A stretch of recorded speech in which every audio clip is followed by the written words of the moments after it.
Hi everyone, welcome to this tutorial. In this video, we'll walk you through how to install and set up your Cake Mail action automation for workflow apps. Once on your account, head over to App Marketplace, click on it, search for your app and click on it. Click on Install, click on Allow and Install. Once your app has successfully been installed, you're going to refresh your tab, head over to the custom page and click on it. Then the interface of the app is going to pop up where you have access to your documentations.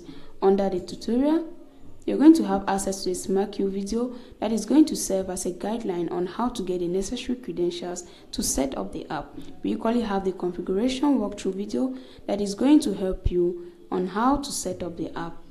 Under the setup, we notice that our app haven't yet been connected, but no worries, we are going to walk you through on how to connect and set up your app. First thing, you're going to click on Start Setup. Here, you're simply just gonna enter your Cake Mail login email and password. So enter your email, enter your password. Once you're done, click on Complete Setup. As you can see, our app has successfully been connected. We equally have the support center. At the level of the support center, you can create a support ticket for our support team, or you can book a call with our support team. We have the change log. At the level of the change log, you can actually see the necessary notifications concerning the updates and the changes of the app. And in order for you to receive these notifications, you're going to toggle on the notification button, enter your email, and click on subscribe.